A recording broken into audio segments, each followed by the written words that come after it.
The accomplished entrepreneur Miranda established a charity in memory of her lost child and set up a scholarship at our school. At the awards ceremony, my roommate realized she bore a striking resemblance to Miranda when she went on stage to receive the award. My roommate became convinced she must be Miranda's long-lost child and decided to reach out to her. I advised her to wait until after the college entrance exams. But before they took place, Miranda passed away due to illness. With no children to inherit, the entire estate was donated to the state. My roommate believes I cost her the chance to inherit. On the day of the college entrance exam, she tried to take me down with her. Given a second chance at life, I won't stand in her way of reuniting with her family. Gigi, I just realized you look so much like Miranda, exclaimed my roommate Momo in surprise. I opened my eyes, and the familiar dormitory ceiling came into view. The chattering voices of Momo and Tina reached my ears. I abruptly sat up in bed, my heart pounding wildly. I looked down at my body, completely unharmed, free from the bone-shattering agony of my past life fall, with no sticky blood soaking through my clothes. I've truly been reborn, transported back to the afternoon right after the scholarship award ceremony ended. Memories from my past life came flooding back like a tidal wave. 1. Gigi is an orphan who grew up in Jiang City's welfare institution.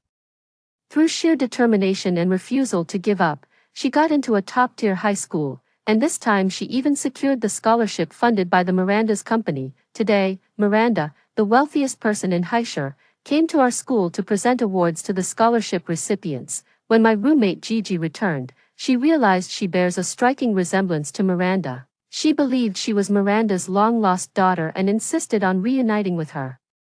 As an orphan who had struggled hard to get where she is, I worried the disappointment would affect her upcoming college entrance exams. I advised her to wait until after the exams, and she agreed. Tragically, Miranda passed away suddenly just before the exams. After Miranda's death, news reports revealed she had donated her entire estate to the state. After seeing it, Gigi was convinced that I had cost her the chance to inherit a massive fortune. On the day of the college entrance exam, she shoved me off the fifth-floor hallway of the school building. Her face was a mix of despair and madness, and then she leaped down after me. A shiver ran down my spine, and I couldn't bear to think about it any further. It's uncanny, Gigi, look at the brow bone, the curve of the smile. It's like they were cast from the same mold. Tina had already moved close to Gigi, pointing at the photo of Miranda giving a speech on her phone screen, her tone full of conviction.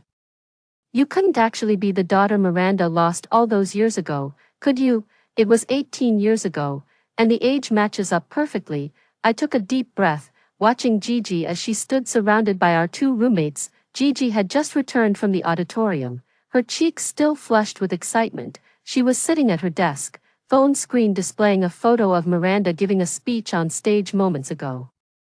Holding a small mirror to repeatedly compare herself with the person on the screen, her facial profile did bear a striking resemblance to Miranda's, the same high nose bridge, subtly upturned lips, and those signature almond-shaped eyes. But I knew better than anyone that she couldn't possibly be Miranda's daughter. In my past life, I had stepped forward to object, pleading with her earnestly to focus on taking the college entrance exams first before dealing with this matter.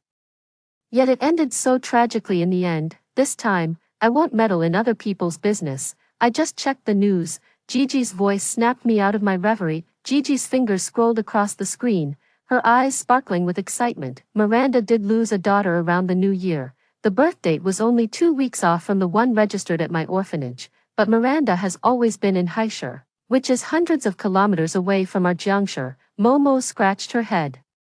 That's just too far, isn't it? You just don't get it, do you? Tina clapped her hands, her tone growing even more certain. Maybe she was kidnapped by traffickers. Besides, someone as important as Miranda, with so many schools across the country to choose from, picked ours to offer a scholarship. If that's not a mother-daughter connection, what is? Exactly, Momo chimed in immediately, placing a hand on Gigi's shoulder. Gigi, when you become Miranda's heiress and attend galas in haute couture, don't forget us, your broke roommates. Gigi's eyebrows shot up with delight, though she tried to keep a straight face. Look at you all jumping to conclusions.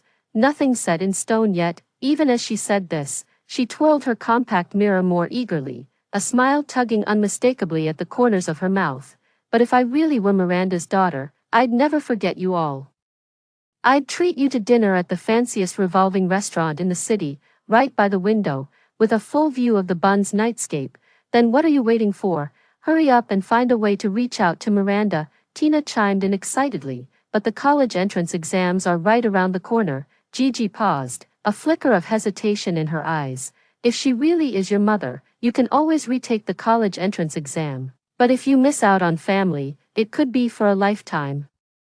Tina said urgently. Gigi fell silent, her fingers gently tracing over Miranda's photo. Suddenly, she looked up and met my gaze directly. Lynn, what do you think I should do? In our past life, she had never sought my opinion alone at a time like this. At that time, she was swept up by her roommate's words, her heart brimming with the excitement of the impending reunion, too, seeing the hope in her eyes. I couldn't bear to distract her before the college entrance exams, I pleaded earnestly. The exams are just days away, Miranda isn't going anywhere. It won't be too late to reconnect after you're done. She was persuaded by my words, but no one could have anticipated that Miranda would suddenly pass away from a heart attack 3 days before the exams, leaving her entire estate to the state. When Gigi saw the news, she turned to me with reddened eyes and screamed, "It's you, you deliberately held me back. You've ruined my life." The consequences of my past life are still vivid in my mind. "It's up to you," I said flatly, frowning slightly. "This is your decision." But Gigi wouldn't let it go, tilting her head and staring intently at me. "Aren't you going to stop me?" "Why would I stop you?" I met her gaze, forcing myself to suppress the turmoil inside. Reuniting with family is a wonderful thing, if it works out. We can't let college entrance exams get in the way. Gigi suddenly laughed, a smile spreading across her face that didn't quite reach her eyes. "Oh, I'm just feeling unsure and wanted to get everyone's opinions, that's all." I was certain now.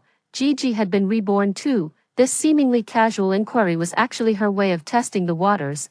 "Fine by me, this time, I won't play the thankless role of the obstacle again." Momo clapped her hands in agreement beside her. "Exactly. Gigi, Lynn is right, if you really become Miranda's heiress, why bother with the college entrance exam? Just inherit the family business and live the good life as a wealthy lady. How awesome is that, Gigi? If you really become the heiress of the Miranda's company, don't forget us sisters from the dorm." Momo grabbed Gigi's arm, her eyes filled with greed. "Just get us any position there, and we'll be forever grateful." Gigi's smile widened as she put away her mirror and said leisurely, "True, then I'll go to Heisher to see Miranda tomorrow." As she spoke, her gaze remained fixed on my face. I met her stare with a blank expression. Stop her, not this time.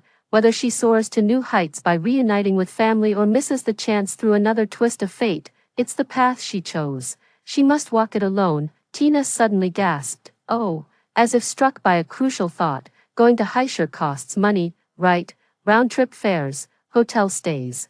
It all adds up. That's no small sum, Gigi." The words hit Gigi like a bucket of cold water. Her triumphant expression vanished instantly, and her fingers tightened sharply around her phone. The initial excitement faded as reality set in, her eyes welling up with tears and her voice trembling with emotion. I don't have that much money." She looked down, nervously twisting the hem of her school uniform. The cuffs were faded from countless washes, the edges frayed from long use. The orphanage's monthly allowance barely covers meals.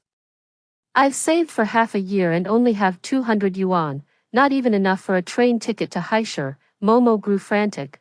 "What are we going to do? We can't just let this slip away. This is the Miranda's company we're talking about. Opportunities like this don't come twice." Tina's eyes lit up with an idea, and she turned to me eagerly. "Lynn, your family is well off, right? Doesn't your dad own a company? This amount must be nothing to you. How about lending it to Gigi?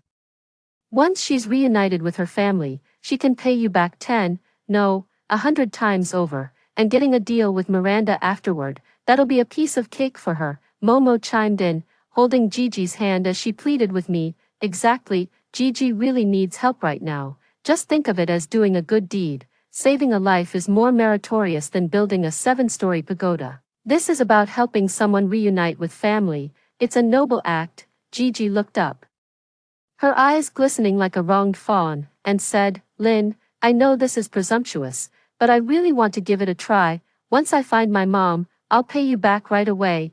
I'll even write you an IOU and sign it with my fingerprint. Is that okay?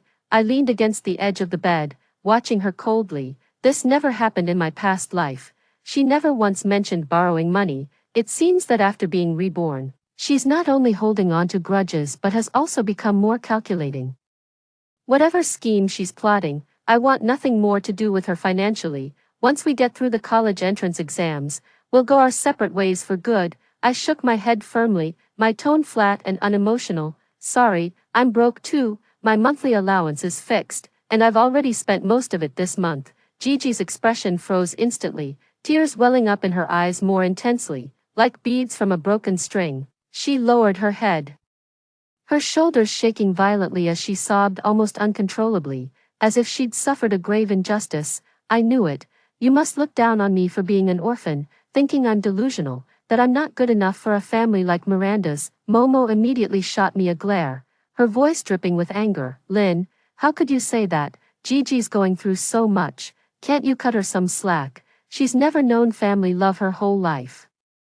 And now she finally has a chance to find her relatives. How can you be so heartless? Heartless. Last time around I wasn't heartless, and it cost me my life. I furrowed my brows, not bothering to explain further. It's not that I look down on you. Lending money is a favor, not an obligation. This has nothing to do with who you are or what you want to do. Then why won't you lend it? Gigi suddenly looked up, her face streaked with tears, but her eyes sharp with accusation. Are you scared? Scared that if I really become Miranda's heiress, you won't be the richest girl at school anymore. You're afraid I'll steal your spotlight, that teachers and classmates will all flock to me instead. Isn't that it? I didn't, I replied calmly, meeting her gaze. You did. Her voice suddenly rose, freezing the already tense atmosphere. You've had everything since childhood. Loving parents, a comfortable life. You could never understand how it feels for those of us who have nothing. I finally have a chance to change my fate, and you're standing in my way. Just like in our past life, you can't stand to see me happy.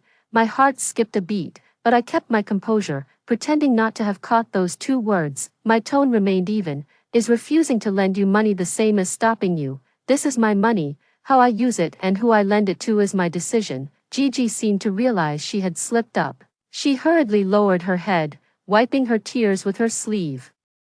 Her voice softening again. I was just too anxious and spoke without thinking. Lynn, please don't be angry. I just want so badly to find my family. Momo and Tina exchanged puzzled looks, clearly not understanding what past life meant. They simply assumed she was so flustered that she misspoke and meant to say, before. All right, Gigi, stop crying, Tina chimed in, trying to smooth things over. She then turned to me with a hint of disapproval in her tone. Lynn, look at Gigi, she's really struggling. How about just doing her a favor? A few $100 isn't that much for you anyway.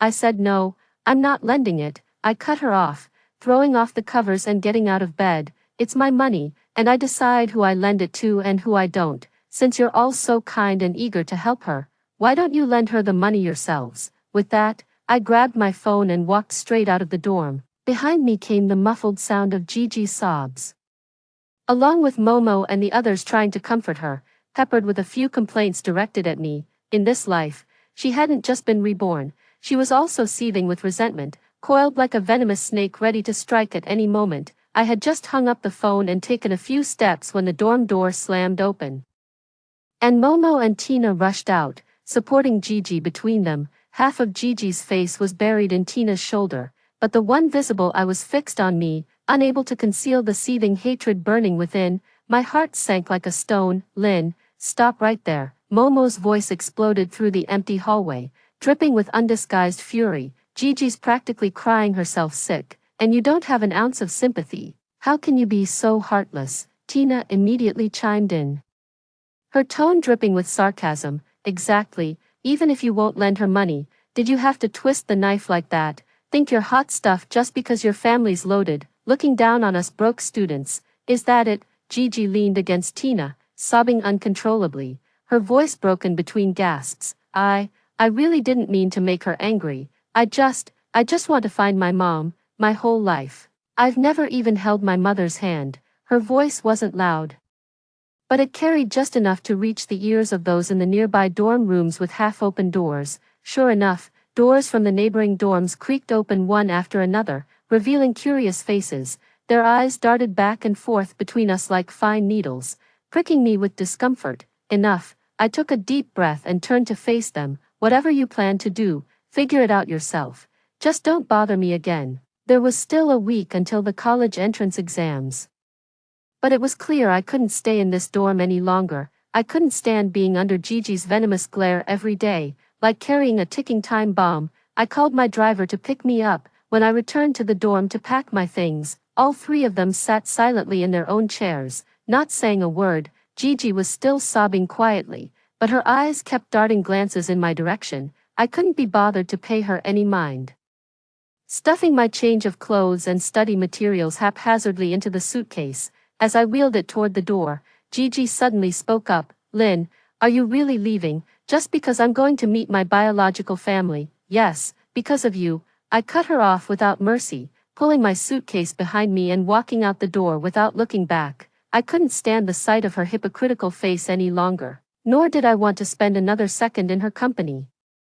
The moment I pushed open the bedroom door and returned to the familiar comfort of home, my tense nerves finally began to unwind.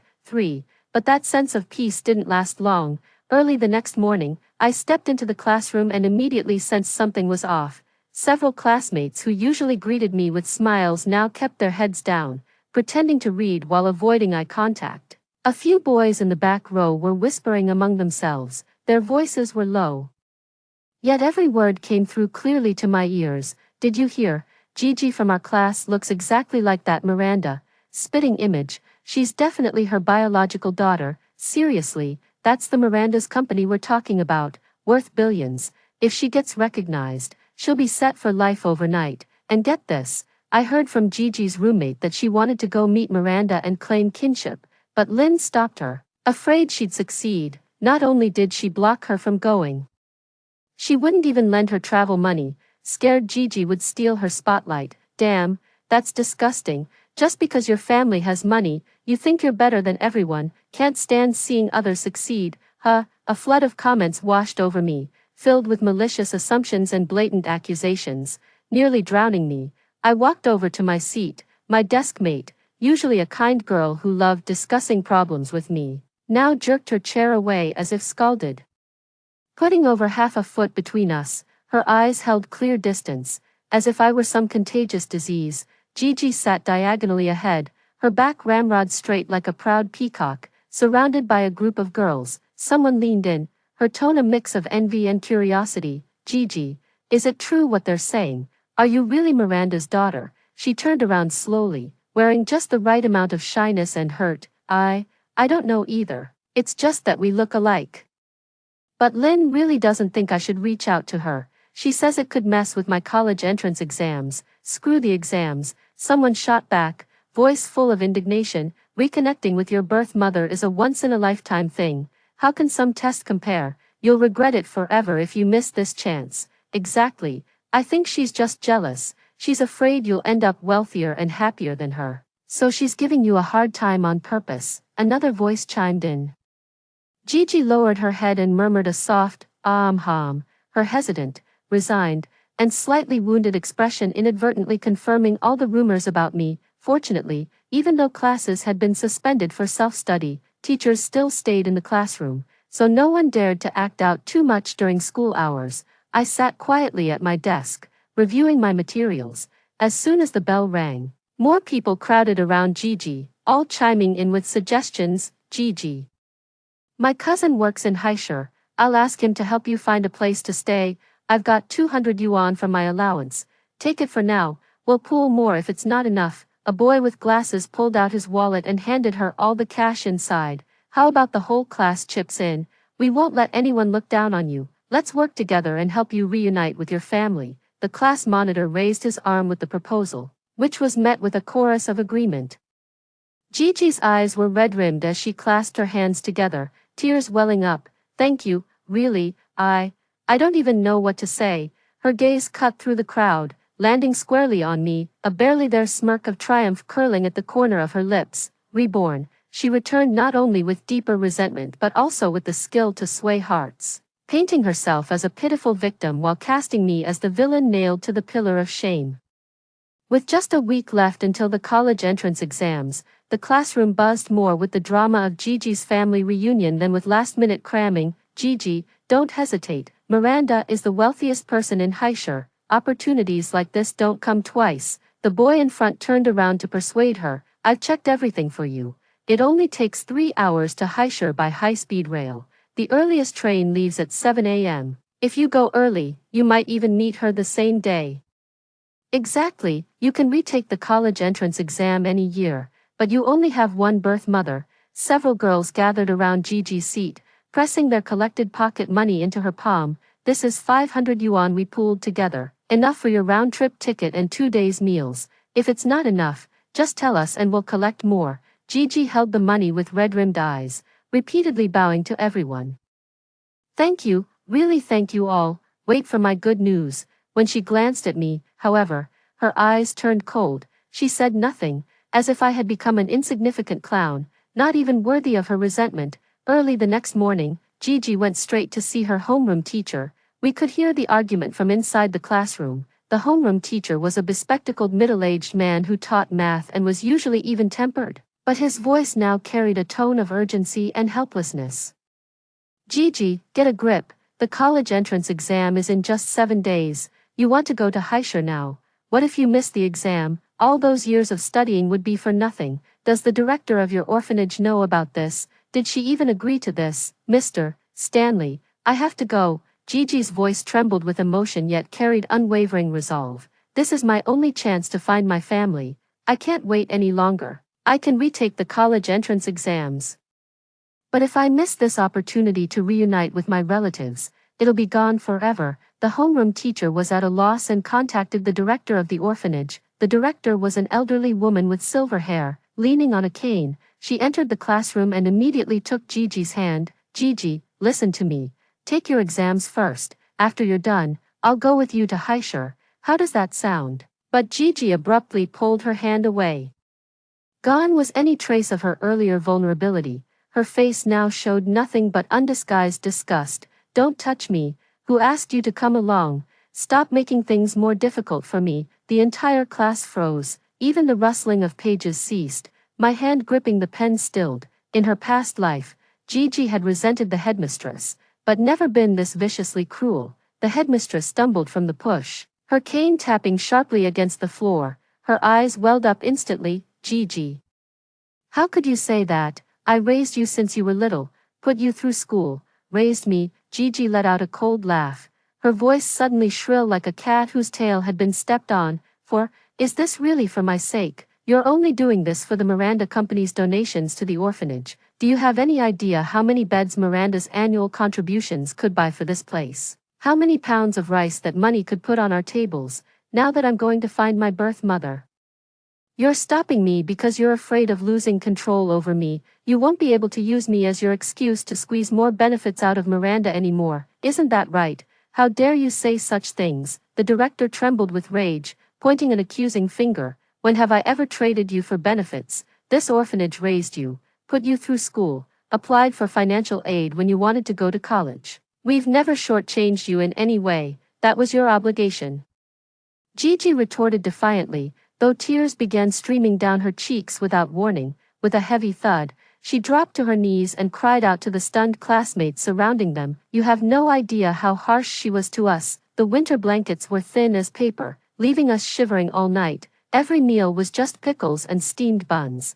If anyone dared to take an extra spoonful of porridge, they'd be forced to stand all day. Now that I have a chance to leave, she's afraid of losing her cash cow and is deliberately stopping me from reuniting with my family. She cried her heart out, her utterly wronged appearance bringing tears to the eyes of many soft-hearted classmates. Oh my God, life in the orphanage is so harsh. The director seemed so kind. I never expected her to be like this. This is just too much. How could anyone treat orphans like that? It's practically abuse. No wonder Gigi went to find her biological family. I wouldn't last a day in her shoes either. The court of public opinion was overwhelmingly in Gigi's favor. She remained kneeling on the ground, her shoulders trembling slightly as if overwhelmed by sobs, but from my seat in the back, I saw it clearly. The moment she lifted her head, there was an unmistakable, triumphant glint in her eyes, to seek out her biological family. She would even stoop so low as to frame the very headmistress who raised her for over a decade, trampling on an elder's dignity to pave her own way. Why on earth did I ever bother trying to reason with someone like her in my past life? The classmates around her were all chiming in to comfort Gigi. Don't be scared, Gigi, we've got your back. Exactly, someone like that headmistress isn't even worth acknowledging. Gigi slowly stood up, wiped her tears, and gave a deep bow to everyone. Thank you all. Once I successfully reunite with my family, I'll definitely come back with good news. In the days after she left, the class did become much quieter. Discussions about the family reunion gradually gave way to the stress of college entrance exam prep. The countdown numbers on the blackboard dwindled day by day, and everyone buried themselves in piles of test papers. Even Momo and Tina stopped gossiping and started sighing over their mistake notebooks. Only occasionally would someone mention Gigi, wondering if she had met Miranda in Heischer, their tone always carrying a hint of inexplicable hope. I breathed a quiet sigh of relief when no news of Miranda's sudden death emerged in this lifetime. 2 days before the college entrance exams, a sudden commotion erupted at the back door during morning reading session. Wow, someone gasped under their breath, and the whole class turned to look. Gigi stood at the doorway wearing an impeccably tailored dress that clearly cost a fortune. She's got a new hairstyle, with softly curled long hair cascading over her shoulders, and a delicate gold bracelet adorning her wrist. Gigi, you're back. Momo was the first to drop her pen and rush over, her eyes wide with astonishment. Did it work? Gigi nodded with a smile, and as she took off her sunglasses, the triumph in the corners of her eyes was unmistakable. Yeah, Miranda acknowledged me. Oh my God, she really did. Is Miranda treating you well? This must be haute couture, right? It's absolutely stunning. The classmates swarmed around her like a tide, their barrage of questions nearly overwhelming her. Someone reached out curiously to touch her bracelet, but she subtly sidestepped to avoid it. It's quite nice, Gigi said with deliberate composure, as if all of this was rightfully hers. Mom told me to focus on the college entrance exams first, and once they're over, she'll take me to meet the family. Oh, by the way, I brought gifts for everyone. She bent down and opened the suitcase beside her, revealing rows of exquisitely packaged boxes neatly arranged inside. Wow, thanks, Gigi. 5. Gigi, you're just too sweet. The classmates who received the gifts were beaming with joy, showering her with one compliment after another, gathering around her like stars surrounding the moon. I sat at my desk, pen frozen midair. She isn't Miranda's daughter at all. After Miranda's passing in her previous life, news reports clearly stated that the so-called child lost 18 years ago was merely speculative media gossip from earlier years, which the Miranda's company never acknowledged. How could Gigi possibly succeed in claiming kinship? But where did she get all that money, that outfit, that whole suitcase full of gifts? There's no way it was bought with just a few hundred for travel expenses. Just as I was thinking, Gigi suddenly looked over at me, holding a small velvet box in her hand. Lynn, this is for you. She walked over, gently placed the box on my desk, and spoke just loud enough for those around us to hear. Don't dwell on what happened before. It was all a misunderstanding. If you ever need anything, just say the word. We're still classmates. Someone immediately chimed in. See, Gigi is so gracious. Lynn, hurry up and open it to see what's inside. The box was very light and made no sound when shaken. When I opened it, I found a delicate silver necklace inside, simple in design and clearly nothing extravagant. Thanks, I said flatly, pushing the box back toward her. I don't need it. Gigi's smile faltered for a moment before she recovered, placing the necklace on the corner of my desk. No worries, just leave it here. You might want it someday. She turned and rejoined the crowd. Someone asked if Miranda's house was like a castle, and she replied with a laugh, even bigger. It has a garden full of roses, absolutely gorgeous. A sarcastic smile tugged at the corner of my mouth. Miranda absolutely detests roses. Why on earth would the garden be filled with them? How could Gigi dare to make up such a lie without even checking the most basic facts? When the class bell rang, Gigi took out her latest model phone to answer the call. Uncle Zhang, Yes, I'm at school, it's fine, I can get there myself.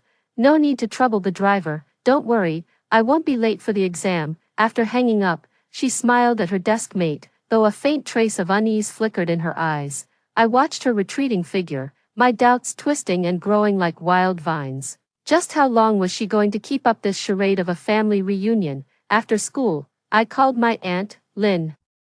Why are you calling at this hour? My aunt's gentle voice came through the moment the call connected. Your college entrance exams are coming up soon, right? How's your preparation going? Don't overwork yourself, Aunt, I said, my tense nerves suddenly relaxing at the sound of her familiar voice. How's your recovery coming along? My aunt chuckled softly. Much better, don't worry. Thanks to your reminder, I got straight to the point. Has any girl come to claim kinship with you recently?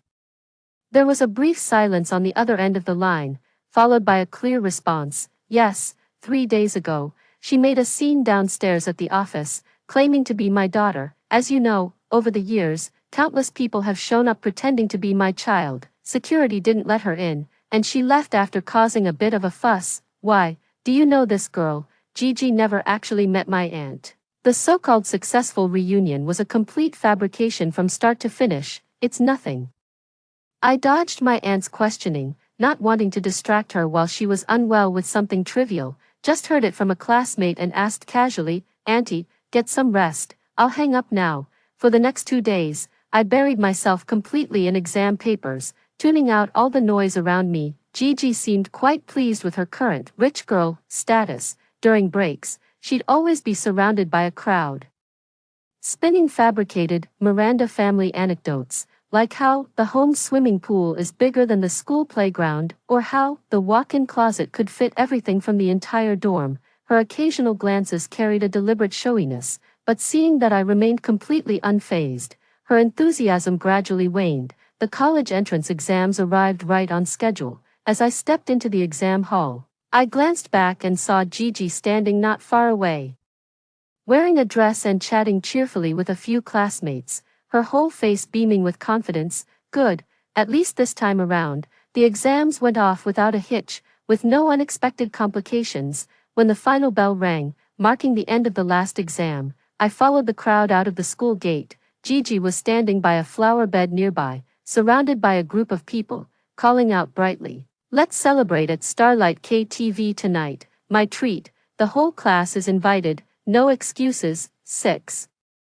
A wave of cheers erupted from the crowd, her gaze cut through the sea of people and landed on me, accompanied by a deliberately crafted, intimate smile. Lynn, you simply must come. I instinctively took a step back and shook my head. No, I have something else to take care of. What could possibly be more important than a celebration? She immediately pushed through the crowd, closing the distance between us. Her voice rose sharply, loud enough for everyone nearby to hear clearly. Are you still upset with me, or are you unhappy because I successfully reconnected with my family? Here we go again, using that deceptively warm tone to put me on trial in front of everyone, forcing me into the line of fire. Neither, I said, gripping my backpack straps while keeping my voice as calm as possible. I really have something to do.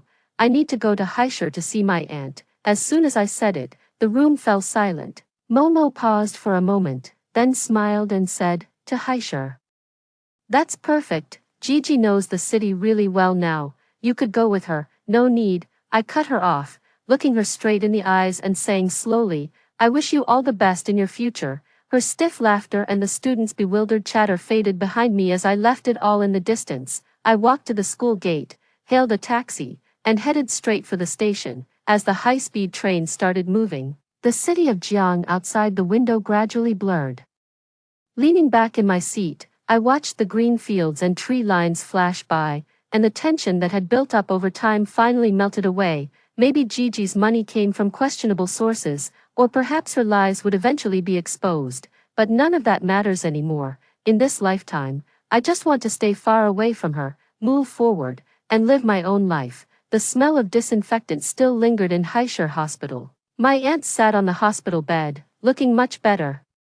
As she bent her head to peel an apple for me, thanks to your call that day, she said, handing me the peeled apple with a tone of lingering fear. The doctor said another half-day delay would have made the myocardial ischemia dangerous. after resting these past few days, I'm fine now and can be discharged this afternoon. I took the apple and took a bite, the crisp, sweet juice spread across my tongue.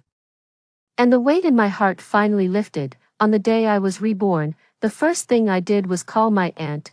Thankfully, she took my advice and went to the hospital for a checkup that same day, and was admitted immediately. Just as we were speaking, the hospital room door was suddenly flung open. Gigi stood at the doorway, her face still bearing the weariness of travel, her hair disheveled, and her expensive dress wrinkled from sweat. Clearly, she had rushed all the way here chasing after me. Her eyes instantly welled up with tears when she saw her aunt lying in the hospital bed. Then she whipped her head around and fixed a venomous glare on me, her eyes brimming with such hatred it was as if she were staring at her mortal enemy. "It's you," she shrieked, her voice sharp and grating as she pointed at me. "Lynn, you lied to me, you knew Miranda all along, didn't you? You deliberately kept me from reuniting with my family just so you could take my place, you thief." The aunt was taken aback, setting down her water glass as she looked at the girl in confusion. "Miss, what are you talking about? What am I talking about?" Gigi charged toward the hospital bed, her chest heaving with emotion. She pointed a trembling finger at the aunt's face, her voice shaking with rage. "You heartless woman, I've been searching for you all this time, and you secretly took Lynn as your daughter. She's the fraud, I'm your real child. Look how much we resemble each other."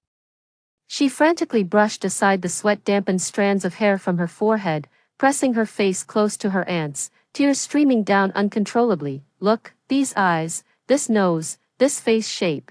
Who else could be your daughter? How dare you deny me?" Her aunt furrowed her brow, her expression darkening. "Young lady, I'm afraid you've made a mistake. I've never had a daughter, and I certainly don't know you. You're lying." Gigi's voice suddenly rose sharply, drawing the attention of nurses and patients passing by outside the ward, who crowded around the doorframe to peer inside. "You abandoned a daughter 18 years ago, and that's me. Are you ashamed of me? Do you think I'm not good enough for your precious Miranda image? Is that why you're pretending not to know me? I'll say it one more time. I never abandoned any child." My aunt slowly rose, leaning against the headboard, her face pale. "I was pregnant 18 years ago. But I lost the baby in an accident before she was even born." "That's impossible." Gigi acted as though she hadn't heard, or simply refused to believe it. She suddenly turned toward the crowd of onlookers, dropped to her knees with a thud, and broke into heart-wrenching sobs. "Everyone, look at this. This is Miranda, the richest woman in Heisher. She puts on a show of charity in public, but behind closed doors, she won't even acknowledge her own daughter. I suffered all my life in an orphanage, bullied, starved, never had a decent meal, and now that I've finally found my mother, she's too ashamed to claim me. She's even conspiring with outsiders to lie to me." She jerked her head up, pointing a trembling finger at me, her voice choked with emotion. "It's her. She's jealous that I found my mother, deliberately drove a wedge between us, and now she's trying to take my place." "Miranda, I'm not asking you to accept me as your daughter. I just want to know, why did you abandon me all those years ago? All I ever wanted was a family. What did I do wrong?" Murmurs began to ripple through the crowd of onlookers. "They do look quite alike. Hasn't Miranda always been doing charity work? How could she deny her own daughter? Maybe she's worried about splitting the inheritance. That's how rich people are. Taking in a poor daughter would be such a hassle." Someone pulled out their phone and started recording, shoving the camera so close it was almost touching Gigi's face. Seeing this, Gigi cried even harder, her utterly wronged expression enough to move anyone who didn't know the whole story. The aunt trembled with rage, pointing at her. Her lips quivered several times before she managed to speak. "How dare you make such baseless accusations? I'm not lying." Gigi suddenly stood up, grabbing the aunt's wrist. "Come with me for a DNA test. I refuse to believe we can't prove it.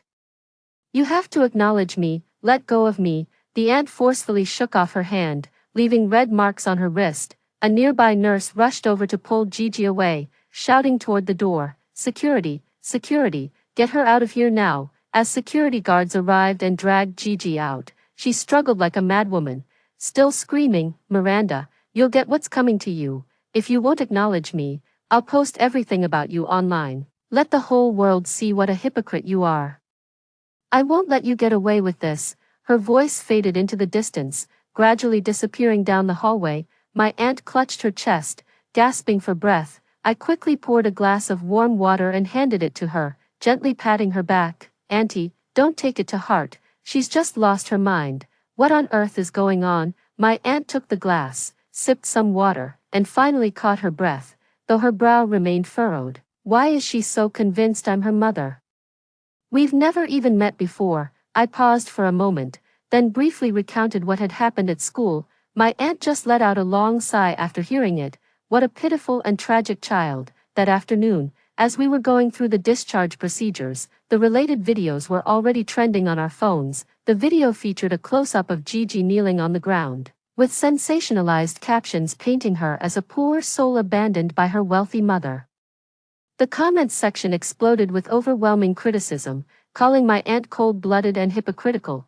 Some dug up old photos of my aunt doing charity work, mocking her with comments like, "No matter how much compassion you pretend to have, you can't hide the coldness in your bones." Gigi's social media account continues to be updated. The caption reads, 18 years of searching for my mother, with an overwhelming wave of sympathy and support in the comments. Some have even started crowdfunding to help Gigi seek justice. 7. Reading those inflammatory words sent chills down my spine. Gigi has completely lost her mind over a fabricated identity. My aunt scrolled through her phone, fell silent for a moment, paused her finger on the screen, then picked up the phone and called her assistant. "File a police report," she said. "Sue Gigi for defamation." Before the police could even show up, chaos erupted on Gigi's end.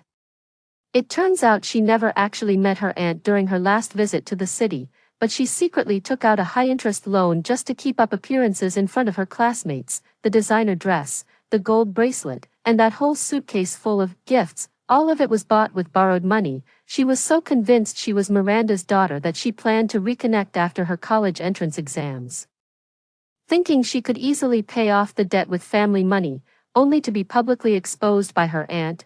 The loan shark started calling her school, and it wasn't long before they tracked her down to the hospital. Rumor has it that Gigi was cornered in the hospital hallway, sobbing uncontrollably with tears and mucus streaming down her face. She kept muttering, "I'm Miranda's daughter, you can't touch me," before being shoved and dragged away by debt collectors in a humiliating scene.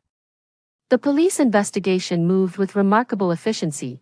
2 days later, a case bulletin detailing Gigi's suspected defamation trended online, clearly listing evidence of her fabricated identity and malicious rumor-mongering, including loan records with shady lenders and screenshots of false claims she posted on social media. The bulletin concluded by stating that Gigi had been lawfully detained on suspicion of defamation, yet the public outcry showed no signs of abating. Someone had dug up an 18-year-old news story with the glaring headline, "Miranda's Secret from 18 Years Ago, Deceased Husband, Miscarriage, and Infertility." The comments section erupted once again. So she really did lose a child. Could Gigi have been telling the truth? That miscarriage 18 years ago lines up perfectly with Gigi's age. What if the procedure wasn't complete and someone took the baby? This is terrifying to think about. Maybe our rivals orchestrated this and kidnapped the child. Miranda might not even know the truth herself. Aunt sat on the sofa, her teacup trembling slightly in her hands as she read through all the baseless speculation. "It was my birthday that day," she said softly. "We had just bought a new car, and he said he'd take me stargazing in the countryside. Then a car suddenly swerved into our lane. He jerked the steering wheel and shielded me in his arms." She paused, her eyes reddening. "The baby was already 5 months along, a boy. The doctors said my injuries were too severe, my uterus was damaged, I can never carry another child. All these years, she's thrown herself into her work, built Miranda into a roaring success, funded countless orphans, and established over a dozen hope schools, all just to fill the void in her heart. Yet this heart-wrenching past is now being used as a weapon against her, twisted to support a lie. How could they?" I clenched my fists, too furious to form a complete sentence. My aunt just smiled, turned off her phone screen, and drained her glass. "It's fine, that was all a long time ago." The next day, a lengthy post appeared on the Miranda's company official website, written by my aunt herself. She didn't shy away from the car accident 18 years ago, detailing the pain of losing her husband and child, and her enduring grief for her late husband over the years. She concluded, "I have indeed lost a child. So I understand the agony of separation more than most, but precisely because of that, I would never exploit that pain with lies. Gigi, if you need help, I'm still willing to fund your education under my personal name until you graduate. But claiming kinship, absolutely not. This time, the online uproar finally died down. The voices of accusation gradually faded, replaced by understanding and apologies. On the day the college entrance exam results came out, I received an admission letter from a prestigious university in Haishur. As for Gigi, I later heard that she behaved well in detention and, with a sincere attitude of remorse, was granted early release. Someone said they saw her at an electronics factory in the south, with a neat short haircut and wearing a blue work uniform. The stubbornness and bitterness were gone from her face, though she'd occasionally just stare blankly at the machinery. No one ever brought up the Miranda the heiress story again. Maybe, after stumbling through all that chaos, she finally let go of those unrealistic fantasies and found her own path, and I, too, finally shook off the shadows of my past life. Story 2, after the apocalypse, as a food streamer, I was besieged in my dorm, my hoarded supplies were looted, and I was pushed out of the dorm, eventually falling victim to the zombies. In my second life, I built my own safe haven. This time, I planned to sit back, eat sunflower seeds, and watch them die. The intense pain from the zombie biting my neck was still spreading when I suddenly opened my eyes and found myself lying in bed, surrounded by various snacks. I touched my neck, it was intact, no wounds, no bleeding, no pain. In a flash, I realized I had been reborn. I sat up abruptly and checked the date on my phone, October 7th, 2035. Indeed, I had returned to 1 month before the zombie outbreak. I grabbed a sparkling water from the table and gulped it down. The sweet peach flavor spread in my mouth, instantly clearing my head. I must survive. I must live well. I got up and looked outside the window. The sky was excessively blue, and leaves drifted through the air, painting a deep autumn scene. Below the dorm, students occasionally passed by, and the sounds of friends joking around reached my ears. Everything was so normal, so ordinary, but only I knew that in a month, this peace would be shattered. Countless zombies would invade the school, and this place would turn into a living hell. I needed to hoard supplies, but before that, I had to move out of the school. Our school was just a regular second-tier institution, with old dorm buildings. The front door of the dorm on the first floor was the only real security. Once the zombies broke out, that door wouldn't stand a chance against their assault. Clearly, staying in the dorm was not safe, for me. The real threat wasn't just the zombies, it was the supplies I had hoarded. I was a food streamer and had managed to get a dorm to myself before I started streaming, originally a 6-person room. It was quite spacious for just me. I stored my hoards on the empty beds. Because of my popularity on a certain platform, most of the girls in the dorm knew I was a minor celebrity and would come to buy snacks from me if needed. This visibility was exactly why, in my previous life, I had managed to hold out in my dorm for a month after the zombie outbreak, but without food, others naturally turned their attention to me.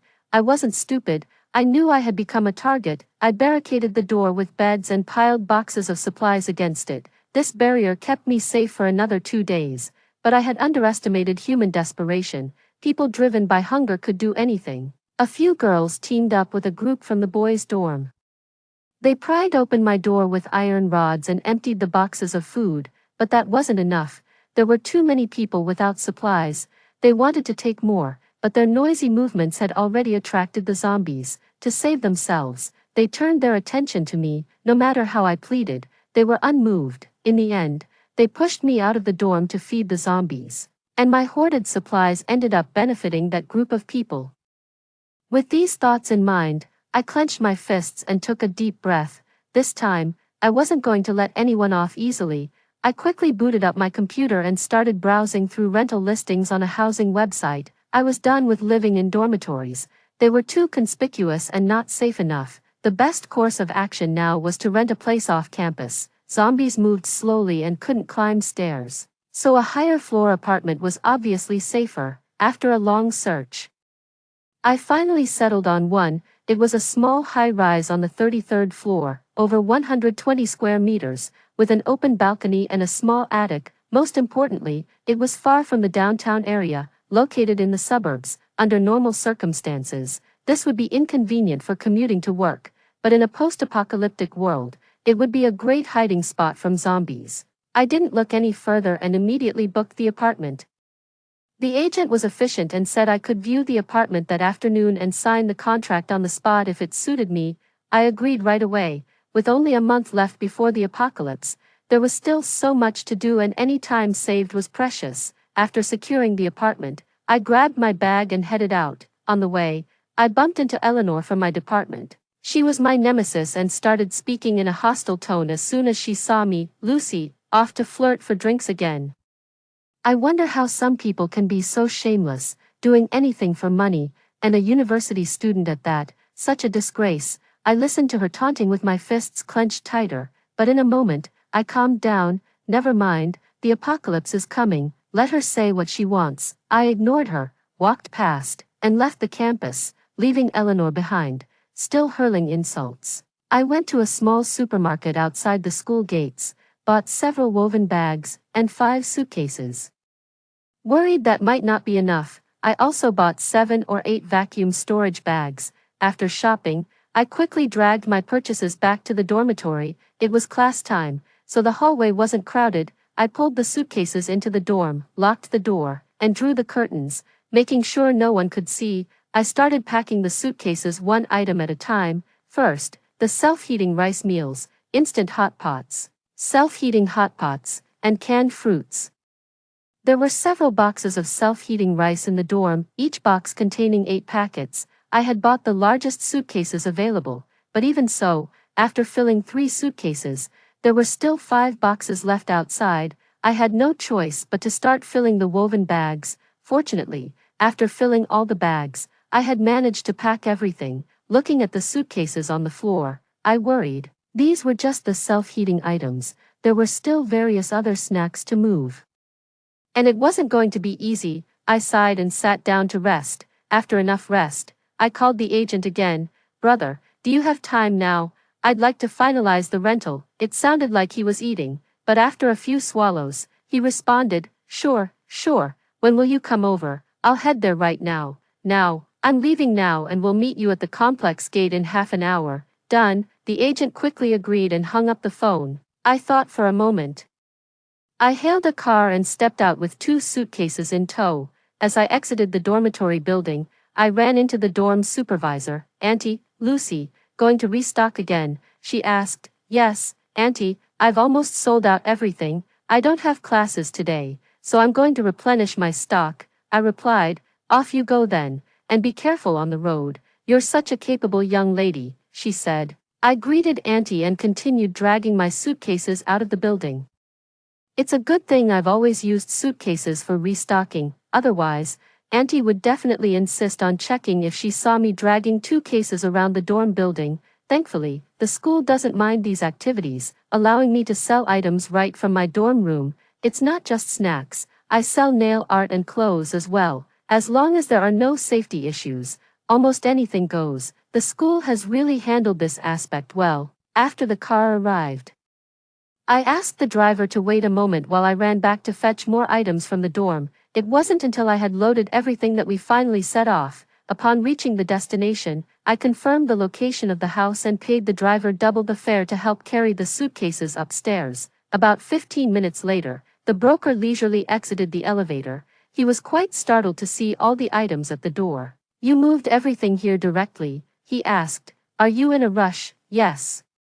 I have an urgent matter and needed to move quickly, I explained. All right, let's speed things up then. You can take a look at the apartment, and if all is well, we can sign the contract right away. The broker opened the door, and after a quick walk through, I didn't hesitate and agreed to take it. Seeing how quickly I made a decision, he chuckled. You look so delicate, but you sure are efficient. I'll take care of you by reducing the rent by $300, he offered. Let's go sign the contract. By the time we signed the contract and I received the keys, it was already past 3 in the afternoon. I didn't have classes in the afternoon, so I decided to tidy up the apartment. The place was fully furnished with utilities and nicely decorated. It had everything from beds to sofas, perfect for someone to move in immediately. I quickly wiped down the apartment and then headed up to the small attic. The attic was not too small. about 60 to 70 square meters, and was empty and freshly painted. I took a quick look and then went out to the balcony. Being on the top floor, the balcony was reinforced with a steel net and even had a water storage tank. I was delighted at the sight. This water tank could be very useful if water supply gets cut off during an emergency. I could collect rainwater. After inspecting the apartment thoroughly, I headed back to campus, satisfied. For 29 days before the apocalypse, I had a full schedule of classes and stayed on campus, taking my books to class. I was tempted to skip class, but there was no way to explain that to my instructor, since I normally never missed classes. Suddenly skipping one would be too conspicuous. After my last class, I packed up and left the school. Tomorrow was the weekend, and I could use the time to get things in order at the apartment. Moreover, the security measures at the house were insufficient and needed some rearranging. I took a cab, and by the time I arrived, it was already past 8 in the evening. I entered the residential complex dragging 2 suitcases behind me. The occupancy rate of the complex was low. Only about a dozen homes had lights on, mostly in the lower and mid-level floors, with just one apartment lit up in the upper 20s. I mentally noted the approximate locations as I entered the building with my luggage. After a full day of classes, I was exhausted. I heated up a box of self-heating rice from the table and grabbed a bottle of soda from the fridge. After eating and drinking my fill, I sprawled out on the sofa to rest, but as soon as I closed my eyes, visions of being bitten by zombies in a past life haunted me. The experience was so terrifying that I couldn't forget it no matter how hard I tried. Resignedly, I opened my eyes and mustered the energy to unpack my suitcases. What I brought today were snacks, 20 packs each of chips, rice crisps, French fries, rice sticks, and rice cakes, over 50 bags of hawthorn rolls, hawthorn slices, sliced bread, sandwich bread, and steamed bread slices, and assorted brands of sausages, corn sausages, and chicken sausages. These items filled 2 large suitcases to the brim. This was just the tip of the iceberg of my small stash, brought over today as an aside. I piled the snacks in the bedroom and went online to schedule a technician to install security doors and windows. To prevent zombies from breaking through, I had to upgrade the front door of the house. I installed a bank-grade security door, impervious unless blasted with heavy weaponry. The interior doors were also fitted with double-layer metal security doors. With these barriers, as long as I didn't open the door, no one could harm me. For added security, I also ordered double-layer metal doors for the attic. For the windows throughout the house, I chose one-way reflective glass, which offers better privacy and security. After all, being a girl living alone, I needed to prioritize safety. Lastly, I bought a set of highly sealing blackout curtains. In the event of a zombie outbreak, I could simply draw the curtains and live my life undisturbed. After all these preparations, I acquired some other useful gadgets and eventually drifted off to sleep. The next day, I was awakened by the ringing of my phone. It turned out that the technician had arrived to install the doors and windows. I gave him the address, and he seemed a bit surprised to see me when he arrived. I quickly explained that I was supervising the installation for my boss. With no further questions, the technician got to work. Since I paid a bit extra, he worked diligently and had finished by the afternoon. Satisfied with the job, I paid him and let him leave. As soon as he left, I immediately called the water delivery service and ordered 50 barrels of water. I didn't dare order too much, to avoid drawing attention. Within half an hour, the delivery person arrived. I had him help bring the water inside, then I locked the door and went downstairs. The supplies I had were far from sufficient. Planning to take advantage of the weekend, I intended to shop for more and gradually transport the items from my dorm to here. I took a taxi directly to a large warehouse-style supermarket in the city center and handed my list of needed items to the manager. The manager, stunned by the size of the order, happily accepted it and then curiously asked, "Young lady, what do you need all these supplies for?" Doing some shopping, I nodded vaguely and responded ambiguously, "Yes, it's for our company's anniversary celebration, arranged by our manager." "Oh, that sounds like a good company." After a brief chat with the manager, I pushed my cart to purchase other items, 10 large power banks, 10 charging cables, 10 large batteries, and 3 diesel generators. In the cutlery section, I picked up 3 bone-chopping knives, 5 kitchen knives, and 2 smaller fruit knives. I'm not very strong, so I made sure to have some handy weapons just in case. After collecting these items, I strolled over to the cookware section and grabbed 2 iron pots and 2 rice cookers, fearing a gas outage.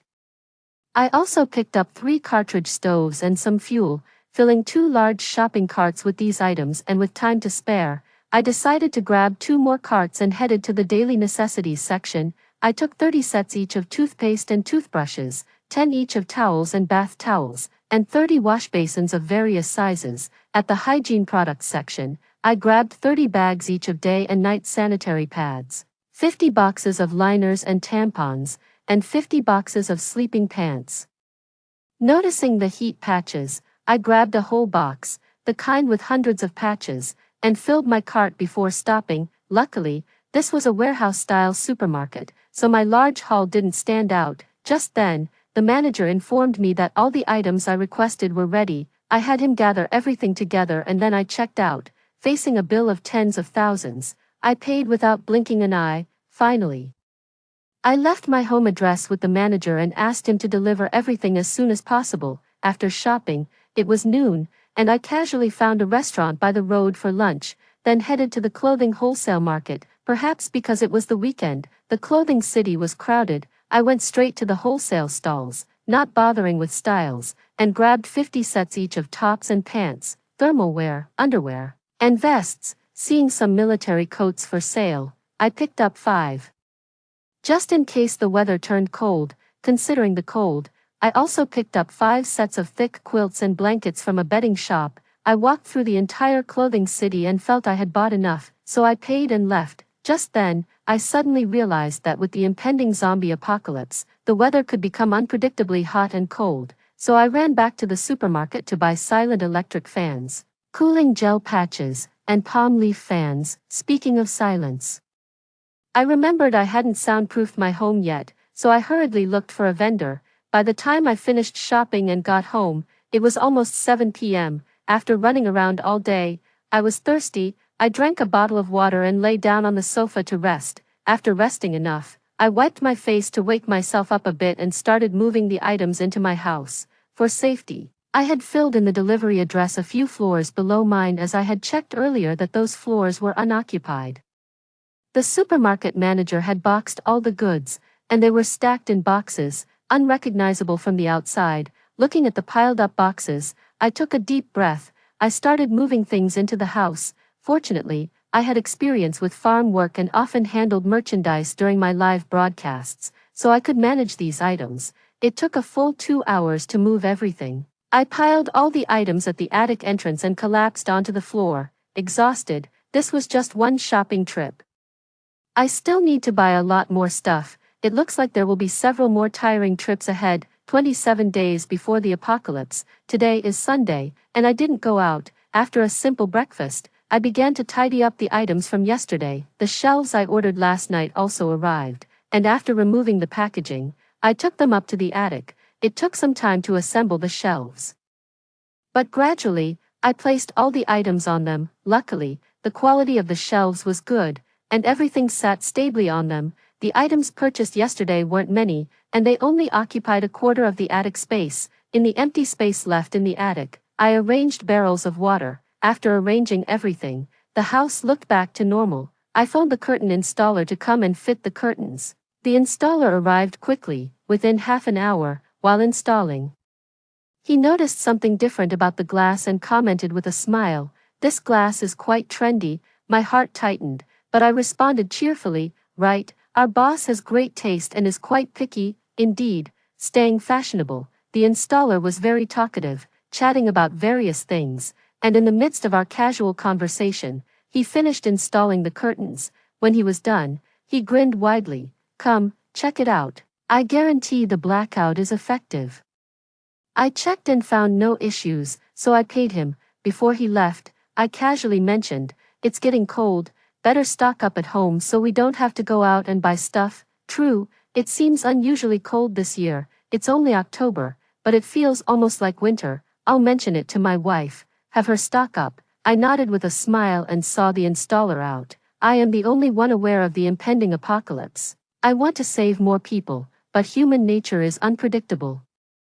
And I dare not proclaim it widely, I can only hint at it one person at a time, whether they listen or not is out of my hands. While I have good intentions, I'm no saint, I can only take care of myself. That evening, I returned to my dorm. At 8, I started my live broadcast on time. As usual, some people cursed in the comments, spewing vulgarities, which was annoying. I knew it was Eleanor and others. She disliked me and always disrupted my broadcasts. Every time she got banned, she would return with a new account. She had been cursing as long as I had been broadcasting. If I hadn't seen her cursing me, I might have thought she was my biggest fan. Fortunately, the platform acted swiftly, and her account was banned within 2 minutes. I greeted my fans and started my mukbang. I'm a small-time broadcaster with fewer than 100,000 followers. I leisurely ate my food. I occasionally responded to messages in the live stream. The sales were good, with transactions exceeding 30,000. Most of the purchases were made by fans. Before ending the broadcast, I subtly reminded everyone to stock up, jokingly calling me a hoarding fanatic. All I could do was smile in response. After the broadcast, I cleaned up my dorm and started packing things into my suitcase. Just then, there was a knock at the door. It was Aurora from the dorm next door. As soon as Aurora saw me, she barged into my room. "Lucy, I want to buy some rice noodles, quick. Give me 3 boxes." I was drooling watching your live stream. I smiled helplessly and handed her 3 boxes of rice noodles. Aurora paid and hurried back to her room. More people came to buy things, so I decided to pack up my suitcase later, after I sold everything. In the following days, I moved items several times with my suitcase, and the stock in my dorm began to decrease. Half a month before the apocalypse, a sudden news alert on Facebook. Someone in a certain place suspected of having a rabies outbreak, bit their own dog. The dog's neck was broken and it died instantly. The comments varied greatly. Most people said that you should get vaccinated immediately if bitten by a dog, while others thought the person had gone mad. People kept making jokes, but I got tense. It wasn't rabies.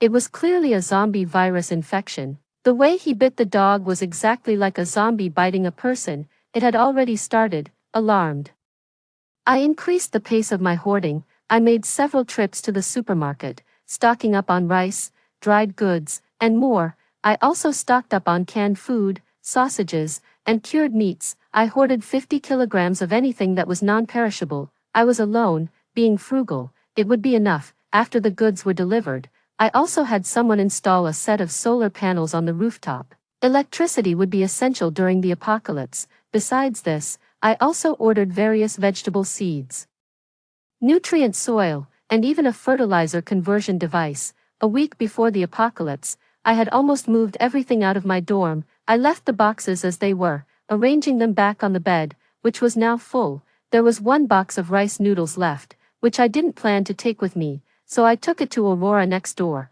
Aurora was there, and I handed over the box. "These rice noodles are nearing their expiration, and I can't finish them all, so they're all yours." Aurora was overjoyed but initially hesitated. "That's not necessary, just keep them for yourself, I have more." After some persuasion, Aurora accepted them. Before leaving, Aurora gave me a bag of fruits as a return gift. Seeing her smiling face, I couldn't bear it and said, "It seems like it's going to get cooler in a few days. You should store some stuff in your dorm. It's also more convenient." Sure. I've already stocked up. It's so cold these days. I bought a lot of stuff. I'd rather not go out unless necessary. It's freezing outside." "That's good." Leaving Aurora's dorm, I felt a mix of emotions. I stepped out of the dormitory building directly. I finally remembered what I was missing: surveillance cameras. While the ones at home had been installed long ago, I hadn't set any up at the dorms yet. I wouldn't dare say that Eleanor and the others would behave just like people from a past life, but human nature is hard to change. Once the apocalypse hits and they run out of food, they'll surely think of me. I was also curious to see their faces when they find the dorm completely empty. I immediately ordered battery-operated pinhole cameras, planning to install them upon arrival. These cameras are small and hard to detect, and they can even capture sound, perfect for keeping an eye on them. The cameras arrived quickly that very afternoon. I connected them to my phone, set everything up, and found spots to install them. I bought 3 cameras, one facing the dorm door from the balcony, one at the entrance, and another in the corner. With high resolution and long battery life, these 3 cameras would definitely last until the day Eleanor arrives. 6. 2 days before the apocalypse. It just happened to be the weekend. I tidied up the dormitory's daily necessities and quietly locked the door behind me as I left. On my way home, I stopped at my favorite restaurant to pack some food. Then went to the supermarket to buy vegetables and fruits. Carrying 2 large bags, I headed home under the cover of night. I stored the vegetables and fruits in the refrigerator and went up to the attic to inventory my supplies. After a month of stockpiling, the small attic was crammed full. Everything was organized by category: rice, flour, oil, water, snacks, dried goods, canned food, instant meals, and so on. I took out a notebook and began to meticulously tally the amounts: vacuum-packed rice, 10 kilograms, 50 bags, large bags of flour, 25 kilograms, 20 bags, 5L cooking oil, 50 containers, eggs, 30 per tray, 100 trays, potatoes, 10 kilograms per bag, 10 bags, pumpkins, 10 kilograms per bag, 10 bags, sweet potatoes, 10 kilograms per bag, 10 bags, winter melons, radishes, lotus roots, 10 bags each, other durable vegetables, 10 bags each, 200 barrels of water, Coke, Sprite, sparkling water, and other beverages, 10 cases each, rice porridge and white fungus soup,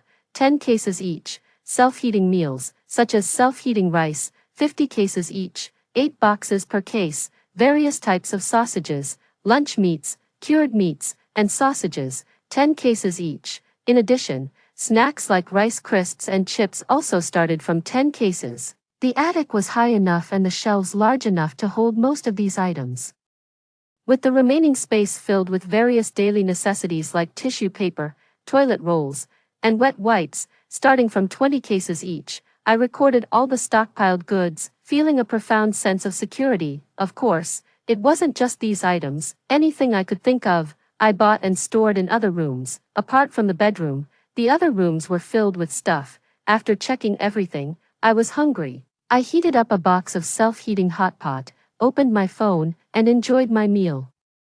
It was the weekend, and most people were out having fun. While scrolling through videos, I suddenly saw a news report about a suspected zombie attack. In the video, a woman was walking normally when suddenly a man ran up from behind. He tackled the woman to the ground and bit into her neck. The woman struggled violently, but soon stopped moving. By then, a large pool of blood had formed beneath her. Everything happened so quickly that the people around didn't react in time. By the time they did, they rushed over. 2 or 3 strong men pulled the man away, who was bleeding from his mouth. Some people were shouting to call the police, while others ran away in fear. At the end of the video, the woman lying on the ground moved slightly, and then abruptly, the video stopped. I quickly glanced at the comments under the video. The top comment was, "Wow, is this guy a zombie?" Below that were all laughs. Clearly no one was taking it seriously, but I knew, it really was a zombie.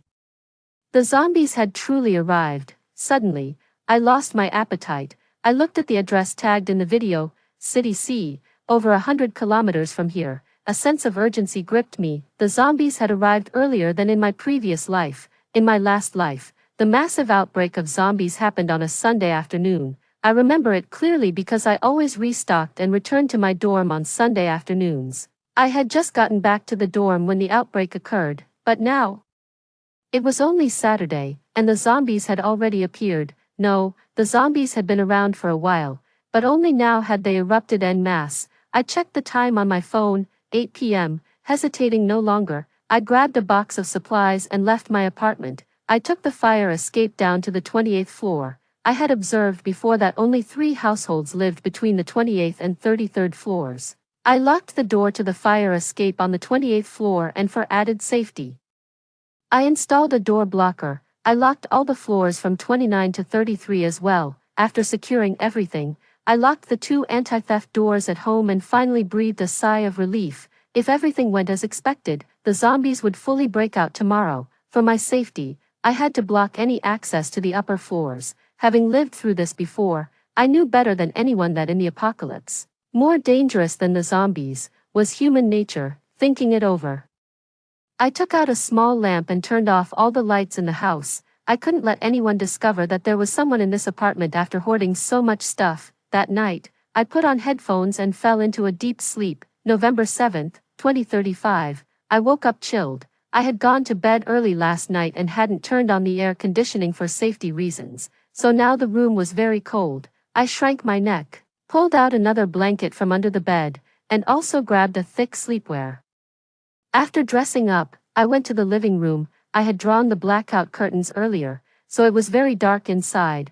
Using the dim light from my phone, I made my way to the window. It was 10 in the morning. I quietly lifted a corner of the curtain to look downstairs.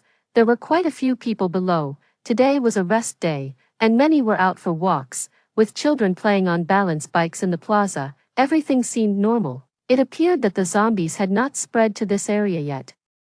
I felt considerably more at ease. After watching for a while, I started to prepare breakfast. I still didn't cook, opting instead for a self-heating rice meal with boiled beef. The beef smelled delicious, and since the zombies hadn't arrived yet, I wanted to enjoy a good meal. Thinking about how I won't be able to eat these freely in the future, I opened another box of braised pork. The instant braised pork heated up quickly, and within minutes, the aroma wafted through the air. The smell alone made my mouth water. Delicious. It was incredibly delicious. How could there be such a delicacy as braised pork in the world? The sight of the braised pork made me drool uncontrollably, and without realizing it, my hands were already navigating through the messaging app. Many people had messaged me, most of them looking to buy something. I glanced through quickly and logged out, but Aurora had also sent me a message. Lucy, you didn't go out, did you? It's not safe outside today. Don't go restocking. Did you hear? There have been zombie sightings in City C. Could it really be the apocalypse? Just stay in your dorm, don't go out. Reading these messages warmed my heart. After a moment of thought, I responded with a smiley face. After sending the message, I tossed my phone aside and focused on eating. The boiled beef was very spicy. The sauce soaked into the rice, making every grain distinct. Adding a piece of braised pork, my soul screamed in delight at the taste. I quickly finished my meal, tidied up the house, and sat on the sofa scrolling through Facebook. Sure enough, there was a top trending topic exploding with news: zombies spotted in City C, several people bitten and infected. 3 exclamation marks highlighted the shock this news had on people. I clicked on it and saw a video. The gore was extreme. The top comment read, "The apocalypse has come." Below were countless cries of despair. The whole page was filled with panic and helplessness. Shocked, I immediately closed Facebook. I took a deep breath. The day had indeed arrived. 2 hours later, zombies appeared in my neighborhood. I was observing the ground with a high-powered telescope from my window when it happened. Probably due to the spread of the news about the zombies, there had been hardly anyone around the apartment complex since the afternoon, but just after 2 o'clock, someone still left the complex. Through the telescope, I could see clearly. It was a woman in her 20s, wearing a backpack and heading towards the complex entrance. She was wearing headphones, bobbing her head to the music, obviously unaware of the news on her phone. As she reached the entrance, a raggedly dressed man approached her. His body twisted in a strange posture, covered in blood, likely a recent infection. The woman was startled by the man, stepping back before attempting to move forward again. Just then, the man lunged forward, pouncing on the woman and biting her. Too far away to hear her screams, I could only see her struggle clearly. Soon, the woman stopped moving, and the man, seemingly satisfied, got up and moved on in a bizarre gait. About 5 minutes later, the woman on the ground moved. She suddenly lifted her head, her sharp teeth now visible. Then, sniffing something in the air, she crawled a few steps, slowly got up, and started walking out of the complex. The incident unfolded so quickly. Within just 15 minutes, the infection was complete. Even having been reborn once, I was still terrified. I swallowed hard and continued to watch. Although Facebook was already flooded with comments about zombies, not everyone would have seen them. At the entrance of the residential complex, people kept coming out of a building, only to be bitten by zombies lurking nearby. Within half an hour, 8 people were infected, adding to the initial woman, bringing the total number of zombies in the complex to at least 10. This was a significant number. A sense of urgency washed over me. I quickly got dressed and stealthily opened the door to head to the corridor. The building had one elevator serving 2 apartments per floor, and I was the only resident on the 33rd floor. I carefully descended the stairs to the 28th floor. The corridor was eerily quiet. I checked the fire door again, ensuring the chain and doorstop were intact, and then verified that the surveillance on the 28th floor was operational before heading back home. Once home, I found the bone-chopping knife I had purchased earlier and placed it by the entryway along with 2 kitchen knives.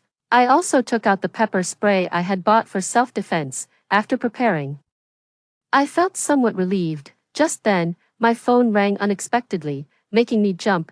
I looked down and saw that it was from the real estate agent who had helped me before. Immediately, I was on high alert. Why was he calling me at this time? Did he know I had moved here? My mind raced with thoughts, and after hesitating, I answered the call. His voice sounded anxious. "Are you at home, young lady? Have you seen the news? If you haven't come yet, don't. The complex is no longer safe." I pursed my lips. "I'm at school." "School?" His tone immediately softened. That's good, then stay at school and don't go out. It's chaotic outside. Take care of yourself," he advised quickly and then hung up. I felt a wave of relief and somewhat weak. I sat down on the sofa. It was then I noticed someone had mentioned me in a message group. Upon checking, I found out that the community was taking a head count. They mentioned the situation was unexpected and asked everyone to stay indoors and report their numbers for further necessity. The agent probably called because I hadn't responded yet. He was indeed a considerate person, but this made me even more cautious. I decided then to stop using tap water and use only the stored water for eating and restroom needs. I also decided to stop using gas and switch to using a cartridge stove for safety. I had to be extremely careful now. On the first day of this apocalypse, I managed to get through safely. On the third day of the apocalypse, I kept receiving messages and calls. I knew they were from people wanting to buy supplies from me. I didn't respond to any. I didn't want to, nor did I feel like responding. The zombie outbreak was sudden, and everyone was a student. Apart from buying snacks, no one had really stocked up on anything else. After the outbreak, classes were suspended, and everyone stayed in their dormitories, consuming snacks even faster. Unable to leave the school and too scared to go to the cafeteria, the first person they thought of was me. In the previous outbreak, people had sought me out to buy supplies, but I remained unmoved. They pleaded with me, trying every trick in the book, but seeing that I was unmoved, their frustration grew. They resorted to cursing me at the dormitory door. All kinds of harsh words were thrown, yet I still didn't open the door. 10 days later, they began to smash the door. Luckily, I had fortified it earlier fearing theft, so they couldn't break through. After all, despite their efforts, these girls couldn't manage to break open a metal door. From then on, there were daily attempts at breaking in. Each time they left in anger, worried about further complications. I simply barricaded the door with my bed and blocked it with my stockpiled goods. Then, Eleanor showed up. At first, she and a few others tried to kick the door down. When that failed, she started hurling abuses at the door, but soon, she fled because zombies had entered the dormitory building. Eleanor and her group hid for about 7 or 8 days. Once the zombies thinned out, they returned to smash the door. This time, she brought along some guys from the male dormitory. With the help of a few boys wielding iron rods and axes, they spent a whole day before they finally managed to break the door down. Then, they forced their way into the dorm, not only taking over my supplies but also pushing me out to the zombies. That's why this time, I didn't bother with anyone. Normally, everyone might seem kind, but in a crisis of survival, anything can happen. In the struggle to stay alive, the darker side of human nature emerges. Sure enough, on the 6th day of the apocalypse, requests on Instagram turned into curses. Every word was filled with malice. Finding it ridiculous, I simply deleted them, out of sight, out of mind. On the 10th day, I received a message from Aurora. "Lucy, lock your dorm door and block it with something. Eleanor is rallying people in the class group to smash your door. Stay safe. That's all the help I can offer." I read it silently and casually opened the class group chat. Since the apocalypse began, I had muted the class group messages, but now, the group was filled with people condemning me. "Eleanor, Lucy, just open the door and share some food with us. We're all classmates. Let's help each other. Yeah. You have so much food." share some, you can't eat it all. It was Eleanor and her cronies, TSK, they curse me in person, and now they have the nerve to call me a classmate. Where do they get the gall? Beneath that, other classmates had posted, Lucy, I'll give you money. Double the price, can you sell me some? I'm in room 505, I want a box of instant noodles, here's 100, take a look, I'll pay 200, I want water, Lucy, I want a box of bread, I'm not picky, whatever you give me, I'll take it, please save the child, they haven't eaten for 2 days. A quick plea for help scrolled past as I continued to swipe down. It was yesterday's message, Eleanor, Lucy. Stop playing dead, I know you're in the dorm, you ignore even when I knock on your door. How heartless can you be? Do you want to see us starve to death? Lucy, I'll do anything just to buy something from you, anything. I want you to die, will you? I scoffed internally, my fingers continuously scrolling on the screen, until I saw today's message, Eleanor, Lucy, you've gotten bold, ignoring calls and not replying to messages. If that's how it is, don't blame me. Eleanor started urging everyone to smash my door, saying once it's broken down, we can share everything inside. At first, no one agreed, but gradually, one or two started to echo her. Eventually, they came up with a plan. Eleanor and a few other girls would try to smash my door first, and if they couldn't break it, the boys would take a turn. About 10 people agreed. I looked at their profiles, the same people who smashed the door in my past life, repeating the same life. They chose to smash the door again. Well, let them smash. There's something good waiting for them afterward. 10. After knowing they were planning to smash the door, I adjusted the dormitory's camera and transferred the video to my computer, watching it while eating sunflower seeds. By the afternoon, people began to gather at my door, led by Eleanor. They were hitting my door with table legs, making loud bangs, and people from nearby dorms peeked out to see. After about 5 minutes, the door hadn't budged. I heard Eleanor cursing, that damn bitch, making the door so sturdy. How long are we supposed to smash? Eleanor, maybe Lucy isn't even there. No reaction despite all this smashing. No, I've been watching her. She hasn't gone out to restock, definitely hiding inside. That coward, she must be enjoying her stash of goodies inside. Hearing this, I paused eating my seeds. Eleanor was watching me. Lucky I dodged people when I left, or I wouldn't have been able to. Eleanor really can't let go. I have no grudges with her. Why does she always target me? I can't understand. I'm not from this city. And I've never had any dealings with Eleanor. I really can't think of how I've offended her, such a bizarre person. While I was pondering, suddenly a scream came from the video. There are zombies. Zombies are coming in, run. Eleanor and the others dropped the table legs and ran. The sound of doors slamming echoed in the hallway. A few minutes later, a figure stood at the door, clothes hanging with blood, slowly moving forward, growling lowly. It was a zombie, a female zombie.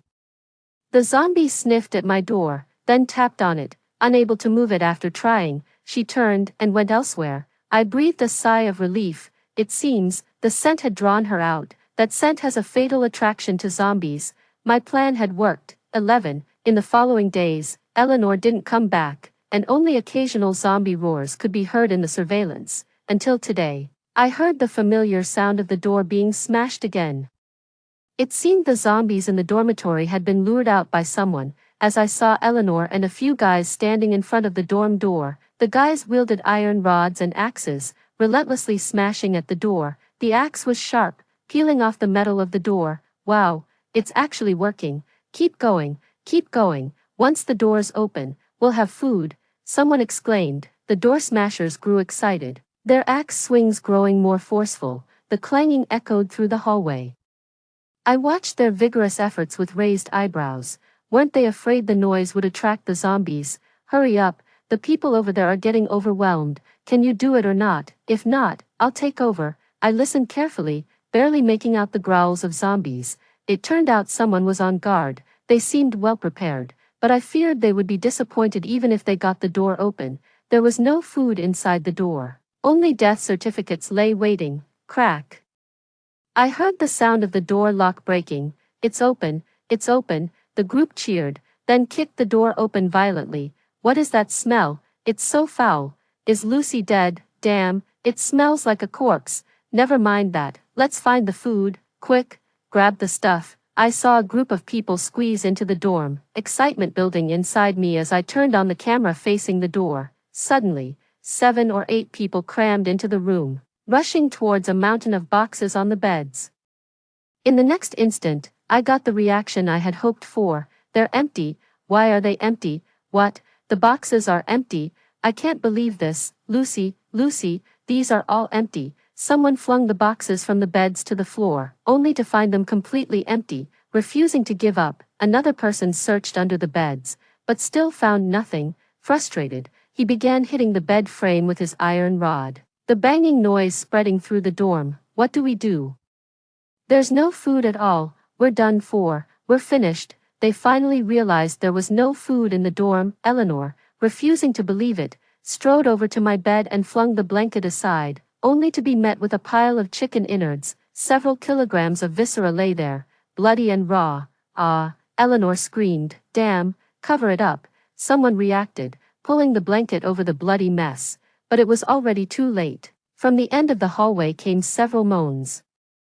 The people at the dorm entrance panicked. Zombies, the zombies are coming up. Quick, close the door. They hurried to shut the door, but it was too damaged to close properly, leaving a gap. Those near the door panicked. The door, it won't close tight. Shit, a zombie's hand is coming through. Come help push the door. I can't hold it. 2 or 3 people desperately held the door, while the others hid on the balcony, unwilling to help. Seeing the inaction of the others, panic flashed in the eyes of those at the door. I don't want to die. Come and help. Help. It's going to bite me.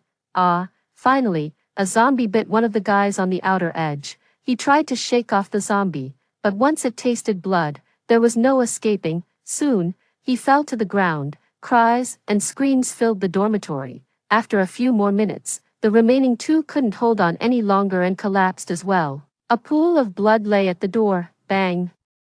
The already battered door was knocked open by the zombies gathered outside. I could see their eyes turn red with excitement. It must have been the smell of chicken blood that triggered them. Several zombies crazily leapt onto the bed, stuffing chicken entrails into their mouths. The scene was too gruesome, and I turned my eyes away. After about 10 minutes, when I looked again, the zombies had finished their meal and finally noticed the people hiding on the balcony. I heard someone sobbing softly. I couldn't help but shake my head. They were doomed. Originally, I had remodeled the balcony for convenience, using it for storage, and I had removed the sliding door, so hiding on the balcony was useless for Eleanor and the others, as there was no cover. Sure enough, 5 or 6 minutes later, I heard their screams. With my back to the balcony, I couldn't see what was happening, but from the sounds, I knew their fate was grim. I clenched my fists tightly, staring intently at the screen. After a long silence, there was movement on the screen again. First, the zombies who were there earlier staggered off the balcony, and slowly, one of the boys who had been hiding there stumbled out too. There was blood on his neck, and he sniffed around, following the other zombies, one by one. 3 in total, and then, I saw Eleanor. Her clothes were stained with blood, and she walked unsteadily, like the others. She sniffed the air and then lowered her head. Suddenly, she looked up sharply, staring directly at the pinhole camera. I inadvertently met her gaze and was startled by the blood red in her eyes, causing me to exclaim, "Damn!" My heart raced as my eyes stayed glued to the screen. Fortunately, she did nothing else and, after looking around, slowly left the dorm. Soon, low growls echoed through the hallway, and the dorm quieted down. Seeing this, I took a deep breath of relief. Finally, they were gone. This time, I survived. I felt a warmth in my eyes and shakily went to the fridge to grab a bottle of Sprite. The icy liquid was refreshing, and I felt an immense sense of relief, as if all my post-resurrection stress had been swept away.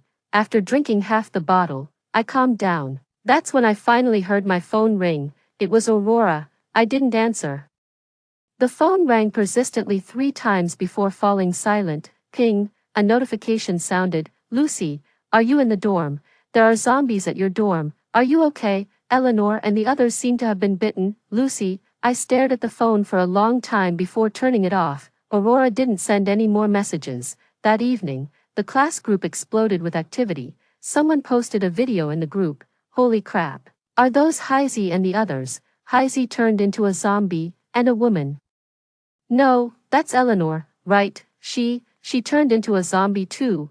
Weren't they supposed to go to Lucy's place to find food? How did they turn into zombies? Where's Lucy? Why isn't Lucy here? Did they find any food? At that, the chat group fell silent for a moment. I guess not, since they turned into zombies. Man, I'm going to starve to death. When is the rescue coming? I've been living on instant noodles for a week. I'll starve if they don't come soon. It should be soon. There's still electricity and water, so it can't be that bad. Rescue should be close. Everyone just hang in there. Soon, the chat group was flooded with prayers. I didn't look any further and quietly left the group. 12. Honestly, I have no idea when the rescue will arrive. It's been a month since the apocalypse broke out. Initially, TV anchors tried to calm people, urging everyone not to panic and to stay at home waiting for rescue. Gradually, the news stopped. I'm not sure what's happening outside, but I know that someone must be silently striving to save the world. There's not much I can do except stay quietly at home and not cause any trouble, so I resumed my days of doing nothing until I heard some noise from the 28th floor. That day, after I had just eaten and was about to rest, I noticed some movement on the surveillance camera I had placed on the 28th floor, as it was a pinhole camera. I just positioned it in a high place where it could capture people's movements. For a month, the screen showed no one, but now, there were a few figures. Due to the camera's position, I could only see shadows passing by, unable to see faces. I plugged in my headphones and listened carefully. It sounded like a few men. Big brother, are there still people living upstairs? I don't know, we'll see. TCH, I doubt it. We've walked around a lot. There definitely isn't anyone. There are too few people living in this building. Let's just check it out. No harm in looking. That's right, let's go up and see. Hearing this, I instantly became alert. They were coming upstairs. I had installed a door blocker on the 28th floor. They wouldn't be able to open the door and would definitely realize someone was here, and they might even search all the way up here. What should I do? I started to panic. Can't push it open. Damn, is it locked? I heard the sound of the door being banged. The dull noise echoed through the surveillance, and then the door was violently kicked twice. With a chain and a door blocker in place, the door naturally wouldn't budge. Damn, is it blocked? There must be something valuable upstairs. Why else lock the door? Come on, grab something. I've been hungry for days. It's time to replenish. I heard the door to the fire escape being kicked again, and then, the sound of cursing faded into the distance. Once it was completely quiet, I hurried to the window and looked down. It was almost dark now, and difficult to see clearly. In fact, just 2 or 3 days after the zombie outbreak, people had already stopped venturing out. After all, everyone had seen what zombies were capable of, and no one wanted to throw their life away. But a month had passed, and the promised rescue had not arrived. Most people had run out of food at home. Zombies were becoming more numerous. It was getting colder outside. And continuing like this meant certain starvation. So, some began to take risks. I personally saw a man, fully armed, step out of his door, only to be pounced on by a zombie lurking in the darkness. After that, the neighborhood remained quiet for several days. But after 2 days, someone ventured out again. This time, he was successful and brought back quite a few supplies. Then, a few more groups succeeded, but that was a week ago. Another week passed.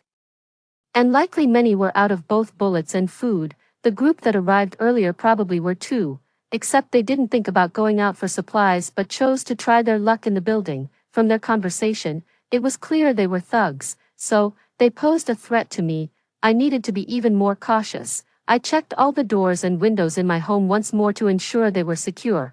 Then I went up to the small attic. A month had gone by, and the supplies in the attic were barely touched. I hid there, ate a serving of sesame sauce rice noodles, touched my stash of goods, and went to bed content. From that day on, my living space was confined to the bedroom and the small attic. I ate in the attic and spent the rest of my time in the bedroom. Even my daily cleaning routine was reduced to wiping surfaces instead of taking showers.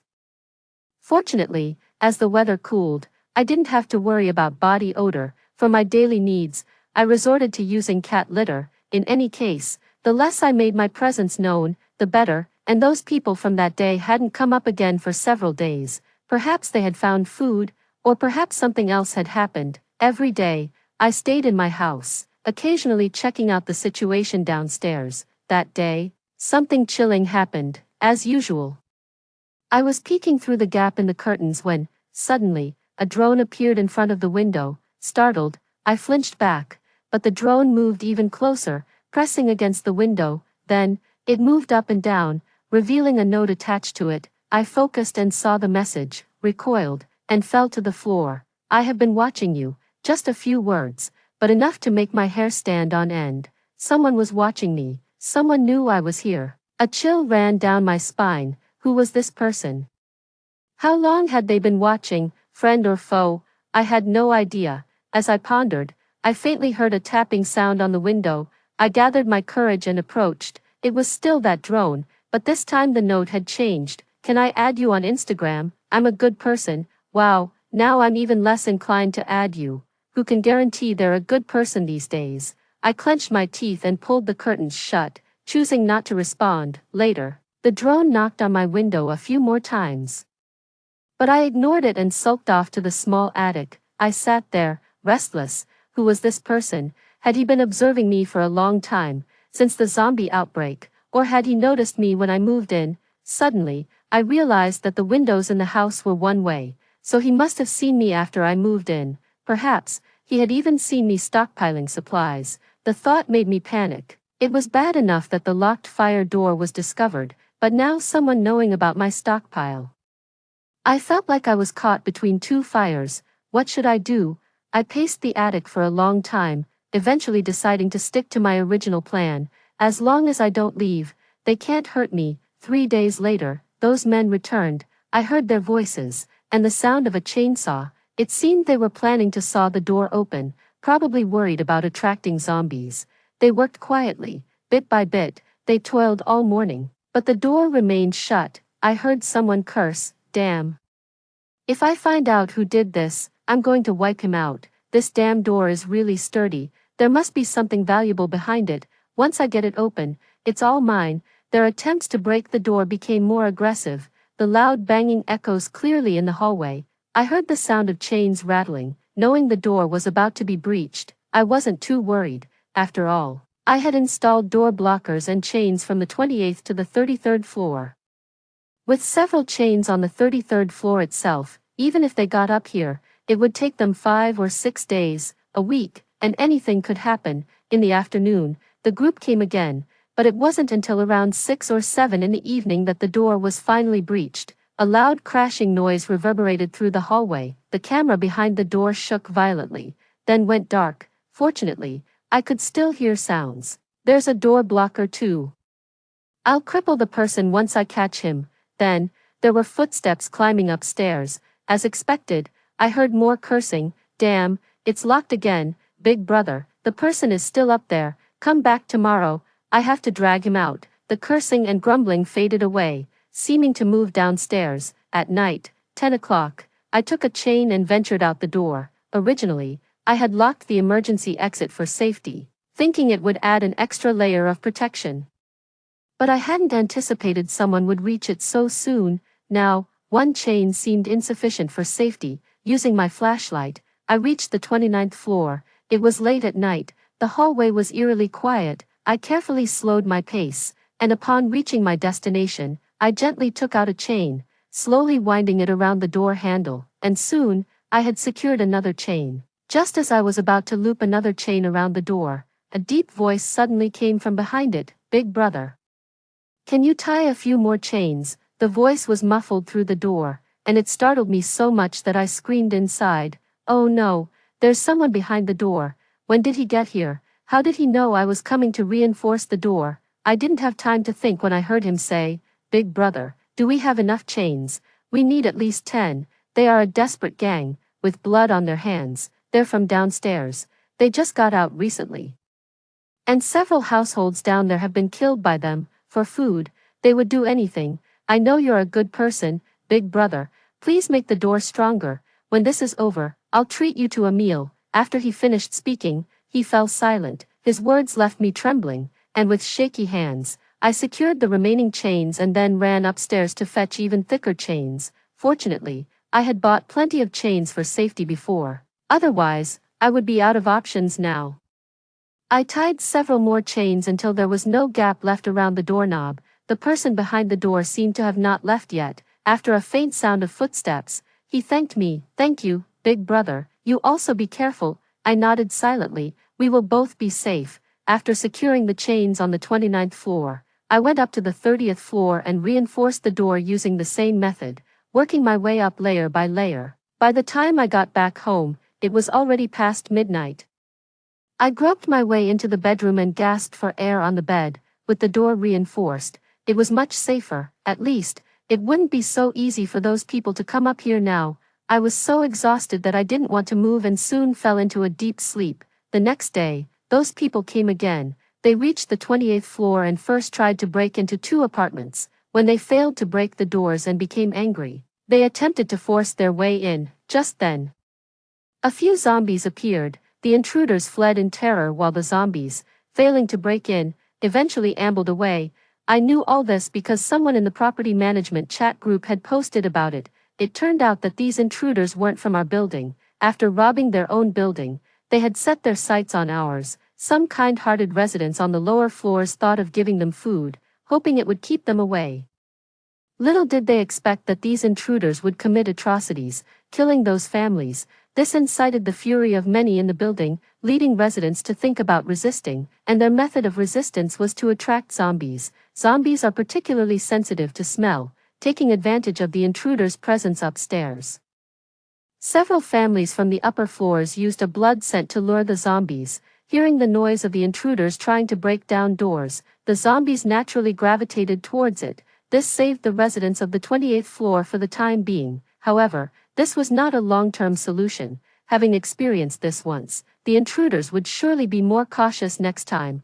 Clearly, people in the chat group had also thought of this, and everyone began discussing it. Someone suggested, "Since they want supplies, let's give them supplies, but we need a way to make them take the goods and leave without daring to come back." That could work, but we also need the supplies to do that. Let's pool our resources. Those of us who have made it this far surely have some stock. Let's each give up a little, one suggested. Agreed, let's figure out how to do this. We can discuss it. Soon, the group chat became lively, with everyone pitching in ideas.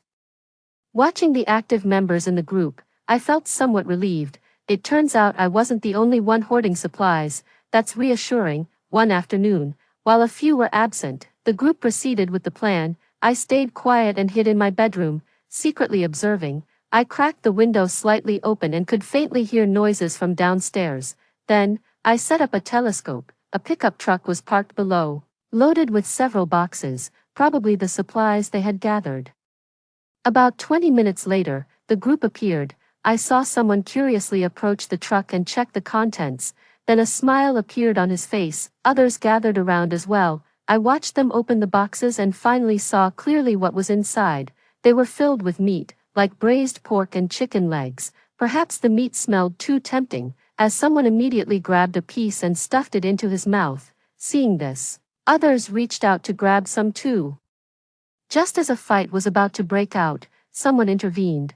It was hard to hear the commotion clearly, but I could see that the man breaking up the fight seemed to be a leader. Whatever he said, the two disputing over the meat put it down and bowed their heads. The leader moved the meat aside and checked the other boxes, which contained rice, flour, and bottled water. The leader quieted down, seemingly deep in thought. Just then, something flew through the air. I looked closely and it seemed like a bag of blood. Exactly, a drone, carrying a bag of blood, stealthily moved to the middle of the pickup truck, then suddenly released the bag. The bag full of blood fell from the sky and hit the truck with a loud smack. The people quickly looked towards the direction of the drone, but it had already flown away. At that moment, a deafening song started playing from the truck. The sound was so loud I could hear it from upstairs. Confused, I noticed several zombies emerging at the entrance of our building and heading straight towards the men. Terrified, they tried to escape, but more zombies appeared from another direction.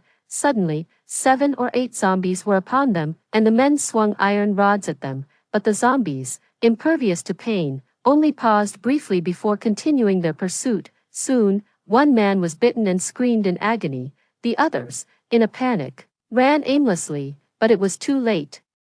Dozens more zombies approached from all sides, surrounding them. Although the men were armed, they were outnumbered and eventually overwhelmed by the zombies. Half an hour later, they were led away by the zombie horde. The neighborhood returned to silence, but I felt that something had changed. 15, third month of the apocalypse, the number of zombies in the neighborhood had decreased. After that incident, everyone finally realized they weren't helpless. Working together to eliminate those men proved that unity was effective. That day, a group of 4 or 5 people isolated a lone zombie and eliminated it. The group was thrilled and shared some zombie killing techniques in their chat group. Following this, the community, which had been in disarray for months, found a way to vent and began systematically eliminating zombies in teams. Their efforts were remarkably successful. This news greatly boosted everyone's spirits. The chat group became a hub of information. Whenever there was a sighting of zombies, how many there were, someone would report it. Then, they would strategize, how many people would go, how they would execute the plan, whether to distract the zombies with noise or lure them with the scent of blood. After a while, the number of zombies in the neighborhood noticeably decreased. By the 4th month after the apocalypse, the zombies in our neighborhood were completely eradicated. I still kept my windows open and could hear many people shouting out of theirs. I knew everyone had been holding in a lot of stress. Half a month later, help finally arrived. It was a Monday morning when helicopters began to hover over our neighborhood. After several rounds, they dropped supplies and broadcasted a message. Residents, the nation is making every effort to assist everyone. Please do not panic and wait for rescue. We will be dropping supplies which you can safely retrieve. The nation will not abandon anyone. The helicopter continued broadcasting for a while before it left. Watching the distant speck fly away, I couldn't help but tear up. After the apocalypse, the water and electricity were cut off for a while, but they were restored after half a month and haven't been interrupted since. Though there was still no news, I knew the country was striving hard. The end of the zombie threat was just a matter of time. The helicopter made several more visits, dropping supplies and also spraying disinfectant. A month later, the helicopter announced to the residents, the zombies in this neighborhood have been eradicated and disinfection is complete. You can move around the neighborhood with assurance. After the helicopter left, there was movement downstairs. First, 2 strong men hesitated at the door, then suddenly yelled, "They're gone, they're all gone." After shouting, they started running wildly around the neighborhood. Soon, many more people began to open their windows and gradually came downstairs. I saw people laughing, embracing, and crying. After months, the pressure had been too much for everyone. By the 8th month of the apocalypse, spring quietly passed. We still hadn't left the neighborhood. The elderly turned the green spaces downstairs into vegetable gardens, planting seasonal vegetables. The weather was good, and in just half a month, the seedlings sprouted. The lush greenery was a pleasant sight. A few days later, everyone began to eat the vegetables they had grown, and I, too, ate the vegetables I grew. The seedlings on my balcony were thriving. I could eat fresh vegetables every day. A year after the apocalypse, just before the National Day, the news broadcast that had been suspended for a year finally resumed. It started reporting on the changes across the nation over the past year. After the outbreak of zombies, countless people had died, countless people were rescued, social order was paralyzed for a time, but fortunately, we all made it through. On October 1st, a brand new national flag was raised in the square. It symbolized a new beginning and hope. That evening, I indulged myself. I made hot pot. I had stockpiled too much at the beginning, mostly vacuum-packed food. After a year of depleting supplies, most of the stuff in the attic was gone. But some cured meats and sausages remained. I cooked them all, along with some greens I had grown myself. Though it didn't taste as good as the hot pot restaurants, it was still satisfying. After a hearty meal, I sat by the window, lost in thought. It had been a year since the apocalypse started. It should be ending soon. How wonderful. 3 months later, close to the year's end, the news finally announced that the last zombie in another country had been killed. The apocalypse was over. Watching the news, I took a deep breath. It was finally over. The area downstairs was already bustling with activity. Unable to sit still, I dressed and went downstairs. It was cold, but the sun felt comforting. It had been a long time since I felt this free. I didn't recognize most of the people in the neighborhood. I walked to the small square and watched everyone joyfully celebrating. Then, a middle-aged man approached me, sizing me up before suddenly saying with a smile, "Young lady. The stuff in the elevator, that was you, wasn't it?" "What?" While I was still puzzled, he continued, "I know everyone in this building, and we all interact, but I've never seen you." Didn't expect such courage from the younger generation. I just smiled without making excuses. The man nodded in satisfaction and slowly walked away. I sat down again, and a young man took a seat next to me, staring at me intently. I turned and saw a stranger's face. Just as I thought he had mistaken me for someone else, he blurted out, "I own the drone, the note." Suddenly, it clicked. Was this the "I'm a good person" message? I was speechless. So it was him. I had thought he was a creep. Scratching the back of his head, he asked, "Can we connect on Instagram now?" Me. A month later, I received a notice from my school to resume classes. I dragged 2 suitcases back to school. At the school gate, I saw Aurora. She seemed to have been waiting for me. "Lucy. Over here, I'm so glad you're okay." She rushed over and hugged me, her voice somewhat choked. "We're all still alive. Thank you, and thank your stuff too. Everyone on our floor was fine." I patted her back. "I'm glad you're okay. Come on, I've made your bed, and this time we're in the same dorm. By the way, are you still doing your mukbang? When you live stream, can I join in for the food?" I laughed. She really was a foodie. "Sure, eat as much as you want. I've got plenty."